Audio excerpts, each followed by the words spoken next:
Now today we are start about Puccinia. They occur as obligate parasite on many cereals, millets and other important crops. Cause rust diseases. It causes black rust, orange rust and brown rust. It is also called microcyclic because it is long cycled, just 5 types of spores. A sexual reproduction takes place by different types of spores. The first stage is called uridal stage, in which iridospores are produced. In this stage, on wheat plant, brownish spot appears on the stem of leaf. In the late summer, during May, June, Puccinia's second spore are produced called teletospores. They are thick-walled, brown in color because they produce in adverse conditions. Teletospores are bicelled, spindle-shaped. They are flat packs. Spores wall are thick bilayered. About iridospores, the first spores is called iridospores. Their mycelium is intercellular branch septate of each cell contain 2 nuclei. The mycelium aggregates below the epidermis at a certain places and produce many stalk unicellular spores called iridospores. Due to presence of iridospores, the epidermis is ruptured. Each iridospore is stalked structure, bears brown, swollen, rounded body. Each iridospore contains 2 nuclei and remains surrounded with thick, watery, spiny wall called axine and an inner wall which is smooth and intine. Many iridospores are present in a group called iridospores and they will provide rusty appearance. Iridospore can reinfect fresh plant, wheat plant produced by new mycelium. The tip of germ tube formed by spores swell up, form a aprisorium.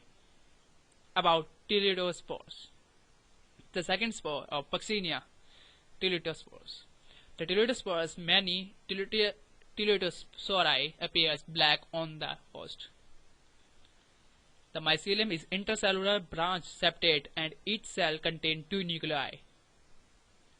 The mycelium aggregates below the epidermis and produces many stalked bicelled teletospores. Teletospores contain a big stalk and spindle-shaped bicelled structure. Teletospores develop from the iridia in the iridospores in growing season.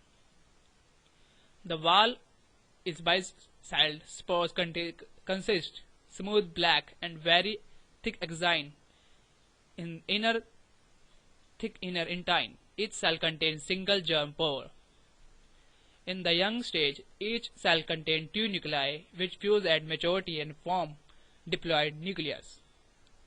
The teletospores can reinfect the wheat plant.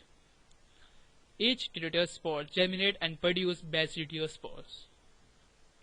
Now about the third spores, which is pycnidiospore. Below the epidermis, the mycelium collects and form a flask-shaped cavity called pycnidial cup. The pycnidia opens outside with the opening. Base of pycnidium arise, may erect, and pycniospores. At the base of each pycniospore develop many pycniospores.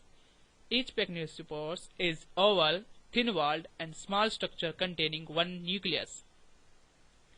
From the tip of pycniospores develop many pycniospore which flourish hyphae of mycelium which give rise to acidia stage on the lower surface of leaf. The last spores is called acidiospores. Acidia cups are present on the lower surface of leaf called of barberry leaves. The mycelium is dikaryotic which develop many erect hyphae called sporophores. Acidiospores are arranged in the basidopetaloid manner. Between 2 acidiospores is present a sterile separation disc called disc juncture. Each HOD spore is polyhedral binucleate structure having outer thick, smooth exine and inner thin intine. About their life cycle. Let's learn about Puccinia.